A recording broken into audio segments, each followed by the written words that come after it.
살아계신 우리 하나님 약속의 말씀은 신약성경 마태복음 21장 9절 한 절 말씀입니다. 마태복음 21장 9절 한 목소리로 합독합니다. 앞에서 가고 뒤에서 따르는 무리가 소리 높여 이르되 호산나 다윗의 자손이여 찬송하리로다. 주의 이름으로 오시는 이여 가장 높은 곳에서 호산나 하더라. 아멘. 승리의 신호라는 제목으로 말씀을 나누고자 합니다. 아이를 출산하기 위해서는 만삭이 된 임산부에게는 잦은 고통이 따르죠. 그것이 통증으로서 출산의 신호가 된다는 것입니다. 보통 10달이 돼야 출산하는데 때로는 7달 만에 8달 만에 출산하기도 하죠. 그래서 7삭동이 8삭동이라고도 이야기를 합니다. 전도서 1장 15절에 보면은 5절에 보면은 바람의 길이 어떠함과 바람이 어디서 불어서 어디로 오는지 잘 알지 못하지만 일기예보를 통해서 오늘은 어디에서 바람이 불고 어느 속도로 불게 된다라고 이야기하지만은 또 그것도 다 맞는 것도 아니에요. 아이벤자의 태에서 뼈가 어떻게 자라는지 내가 알지 못한다. 그렇죠? 임신해서 배가 불러오지만은 언제 뼈가 생기고 어떻게 눈이 생기고 하는 것은 다 알지 못한다는 것입니다. 이처럼 하나님이 하시는 일도 우리가 다 알지 못한다라고 말하는 것이죠. 계절의 변화는 봄이 오는 길목에서 바람소리로 시작하는 것 같아요. 창문을 스쳐가는 세찬 바람소리. 지금도 그 봄바람이 불어오는 것 같더라고요. 그게 봄의 신호라는 것이죠. 코로나19 사태가 지속되면서 우리의 곁을 지나가면서 보여주는 증상은 오한이나 기침 또는 감기 몸살처럼 신호가 와서 또 검사를 하고 확진이 되면 또 치료를 받고 이런 과정을 거치게 되는 것이죠. 우리 예수님이 장차 이기실 승리의 서곡은 호산나 외치는 백성들의 함성이었습니다. 종려나무 가지를 들고 자신들이 입었던 겉옷을 그곳에 깔면서 겸손하신 모습으로 나귀 새끼를 타고 예루살렘에 입성하신 예수님을 맞이하면서 불렀던 호산나. 호산나 다윗의 자손이여 찬송하리로다. 이것이 왕으로 오신 우리 예수님의 입성의 승리의 서곡이었다는 것입니다. 주의 이름으로 오시는 이여 가장 높은 곳에서 호산나 하더라. 그것은 이미 스가랴서 9장 9절에서 예언된 그대로였죠. 종려주일, 호산나 주일이라고도 불리기도 합니다. 군중들은 이렇듯 예수님의 예루살렘 입성의 메시아로 왕을 맞이하는 거창한 예식을 진행하였지만 불과 며칠이 지나지 못해서 그 입술로 예수님을 십자가에 못 박으라고 외쳤던 것입니다. 이처럼 이중적인 외침이 있었지만은 우리 하나님께서는 십자가에서 승리하시게 될 서곡으로 바꾸어 놓으신 것이라는 것입니다. 지금 이제 종려주일 지나면은 바로 고난주간이 시작되죠. 호산나 외치며 왕의 입성을 알리는 함성이 점차 사라지고 십자가를 지시는 고난주간이 승리의 결전을 준비하는 긴장감으로 바뀌게 되는 것입니다. 매년 이 시기가 되면 호산나 외쳤던 함성의 뒤편에서는 어두운 그림자의 음모가 싹트고 있었던 것이죠. 다시 말하면 우리가 겪으면서 지내는 시대적인 상황에 적응하면서 변화에 민감한 반응을 읽어내야 한다는 것입니다. 조금 이제 요즘 세대가 차이가 나는 젊은이들과 조금 나이가 든 사람들의 대화 속에도 보면은 옛날 이야기를 하면은 그 사람들은 뭐라고 말하는가? 꼰대라고. 꼰대. 보니까 어떤 집사님과 목사님 이렇게 대화를 나누면서 목사님이 옛날 얘기를 하시니까 목사님은 지금 시대 애들이 말하면 꼰대라고 해요. 왜냐하면 나도 아이들하고 얘기해라 이런저런 얘기를 하면은 아빠는 왜 꼰대 같은 얘기를 하느냐라고 한다는 거예요. 그러면서 이 시대가 조금 세대 차이가 남을 서로 일깨워주는 그런 이야기를 들은 적이 있습니다. 지금 우리는 우주 시대가 개막되고 첨단 과학이 세상을 마구잡이로 변화시켜 가고 있습니다. 예를 들면 이 지구상에는 많은 자원이 매장되어 있으나 무한하지 않고 국한되어 있죠. 그래서 에너지가 지구에서 고갈될 것을 이제 염려함으로 지구에서만 찾지 않고 우주에서 찾아내는 상황, 또 그런 심혈을 기울이고 있다는 것이죠. 우주에서 태양광 에너지를 지구로 송출하며 사용하는 시대를 예고한다는 것입니다. 가능할까?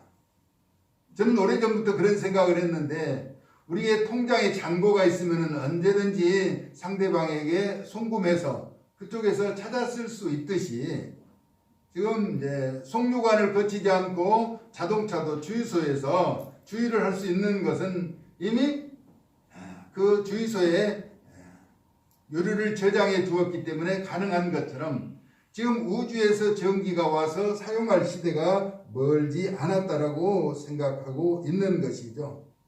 꿈으로만 여겨지던 일들이 현실로 나타나는 세상에 살아가고 있다는 것입니다.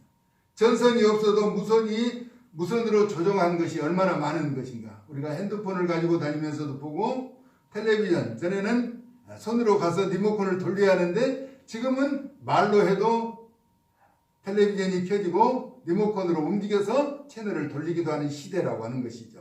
그렇다면 충분히 가능할 것이다.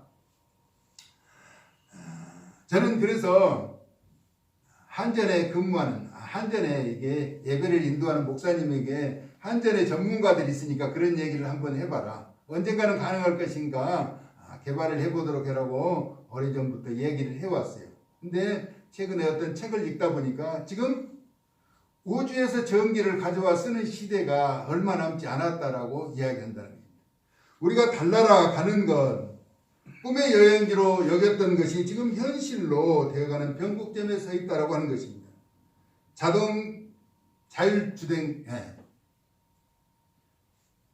자율자동차. 저는 그 차를 처음 타보는데 아직도 신기한 것 같더라고요. 차가 놔두면은 자기가 속도를 조절해서 그냥 가는 거예요. 핸들을 오랫도록 잡지 않으면 이제 핸들을 붙잡으라고 경고음이 울리는 것. 그러나 어지간한 것은 그냥 간대요. 그래서 사람이 타고 있지만은 자동차가 운전하는 자율 자동차 시대가 지금 우리 현실에 와 있는데 조금 더 좋은 자동차는 가면서 업무를 본대요. 자동차 안에서. 그런 시대가 되었다라고 하는 것입니다. 아득한 옛날의 일로만 여겼던 일들이 현실이 되어 나타나고 있다라고 하는 것이죠. 하나님의 말씀의 성취가 더욱 가까워졌다는 확신을 갖게 되기도 하는 것입니다. 인간은 할 수만 있으면 오래 살고 건강하게 또 많은 도전을 행하면서 살기를 원한다는 것입니다. 그 가운데 한 가지는 앞으로 인간의 생명이 4분의 1 정도는 인공자궁에 의해서 태어나게 되고 150세의 수명을 목표로 달려가고 있다라고 하는 것입니다. 가능할까? 근데 지금 그런 시대를 지금 준비하고 있다라고 하는 것입니다. 우리는 성경을 통한 동정녀의 탄생을 의심하였던 당시의 사람들을 제외하고는 이제는 그런 사실을 의심하는 부류가 많지 않다라고 하는 것이죠. 이는 생명에 대한 억만급의 신비 가운데 일부가 공개되고 나타나면서부터 창조주의 능력이 얼마나 위대하신 것인가를 나타내 보여주시는 계기가 된 것이라는 것입니다. 우리 하나님은 인간의 부족함을 스스로 나타내 보여주심으로 전능하신 하나님을 찾도록 길을 열어주고 계시는 것이죠. 바울은 이제 그리스도 예수 안에 있는 자에게는 결코 정죄함이 없다라고 로마서에서 말합니다. 이는 그리스도 예수 안에 있는 생명의 성령의 법이 죄와 사망의 법에서 해방하였다라고 말합니다. 너를 해방하였다 선포하였죠. 어떻게 가능한 것인가? 율법이 육신으로 말미암아 연약하여 할 수 없는 것을 하나님은 하신다는 것입니다. 곧 죄로 말미암아 자기 아들을 죄 있는 육신의 모양으로 보내사 육신의 죄를 정하사 육신을 따르지 않고 그 영을 따라 행하는 우리에게 율법의 요구가 이루어지게 하려 하심이라고 말씀하고 있는 것이죠. 우리가 저지른 죄악의 사슬을 풀어주시기 위하여 아들이신 예수님에게 모든 죄를 전가하여 희생시켜 주신 것입니다. 하나님만이 하실 수 있는 일이죠. 그래서 승리의 완벽한 신호는 십자가라고 하는 것입니다. 십자가의 길이 멸망하는 자들에게는 미련한 것이라는 것을 바울은 말하죠. 구원을 얻은 우리에게는 하나님의 능력이라고 이미 선포하였습니다. 그러므로 십자가로 인한 고통과 아픔을 절대로 거부하지 말아야 한다는 것입니다. 바울은 고린도전서 1장 18절에 생각하건대 현재의 고난은 우리에게 나타날 영광과 비교할 수 없다라고 고백한 바가 있습니다. 그렇습니다. 우리가 겪고 있는 이 현실의 어려움은 하나님 나라의 영광과는 비교할 수가 없는 것이죠. 제가 최근에 읽었던 책에서 발견한 월리엄 브렐렐이라고 하는 사람, 아주 귀한 사역자였죠. 하나님의 이적과 표적을 나타냈던 그가 엄청난 이적을 나타내는 가운데 이게 그를 찾는 사람들이 많아졌어요. 다른 교단에서 찾는데 거의 1년 정도 이게 활동할 수 있는 이런 예약이 되어 있는 상태였죠. 그런데 그 장모되는 분이 그 사역을 다른 교단에 가서 그런 사역을 하지 말도록 하여서 멈췄는데 엄청난 시련과 역경이 다가오면서 결국 아내가 세상을 떠나게 되죠. 떠나기 직전에 이제 그 아내가 그 남편 브렐렐에게 하는 얘기죠. 당신은 천국의 복음을 증거해달라. 죽기 전에 환상 가운데 그 나라를 보니까 너무나 좋은 것이 천국이더라. 그래서 당신의 사역 동안 하나님 나라 천국에 대한 소망을 갖도록 증거해라 하는 그런 메시지를 남기고 세상을 떠났다라는 이야기를 듣게 되었습니다. 우리가 가야 하는 천국은 이 세상에 우리가 생각하는 것보다 훨씬 더 이상적이고 좋은 것이라는 것입니다. 그러므로 이 세상에 아쉬움이나 미련을 두지 말라는 것입니다. 왜냐하면 우리가 예수님과 함께 나가는 또 앞으로 승리를 위해서 달리는 길이 아니라 이미 우리 예수님은 승리하셨고 싸워서 이긴 결과를 확인하고 그 영광을 위해서 달려가고 있기 때문인 것입니다. 예수님은 승리하셨고 영생을 가지셨으므로 예수님을 따라가는 것이죠. 예수님은 이 세상에서 그 어떠한 경우에도 타협하거나 또 양보하거나 포기하지 않으시고 어떤 거래도 행하지 않으셨습니다. 왜냐하면 모든 것을 가지셨기에 오직 하나님의 뜻에만 순종하며 나아가신 것이죠. 호산나 외치는 함성과 함께 예수님께서 나귀 새끼를 타고 예루살렘 도성에 입성하시자 온 도성이 소동하게 된 것입니다. 이유를 묻는 것입니다. 누구냐는 것이죠. 왕이신 예수님이 자신의 도성에 입성하는 것을 보고 누구냐고 의문을 제시하는 것입니다. 본래 왕이셨지만 자신의 백성이 다 알아보지 못하고 소동을 벌이고 있었던 것이죠. 그들의 질문에 대하여 갈릴리 나사렛에서 나온 선지자라고 대답한 것입니다. 이처럼 예수님은 믿는 모든 자에게 자유를 주시기 위해서 이 땅에 육신을 입고 오신 분이죠. 그래서 요한복음 8장 32절에 진리를 알지니 진리가 너희를 자유롭게 하리라 라고 말씀합니다. 우리가 예수님을 구주로 믿는 것은 죄에서 영원한 자유를 주시기 위한 것이죠. 오늘 외쳤던 호산나, 호산나는 구원하소서라는 의미를 가지고 있는데 시편 118편 25절에 여호와여 구하옵나니 이게 구원하소서 여호와여 우리가 구하옵나니 이게 형통하게 하소서. 이 말씀에 기인해서 호산나를 외치게 되는 것이죠. 이는 우리에게 최후의 승리는 예수님을 통한 구원의 은총을 이야기하고 있는 것입니다.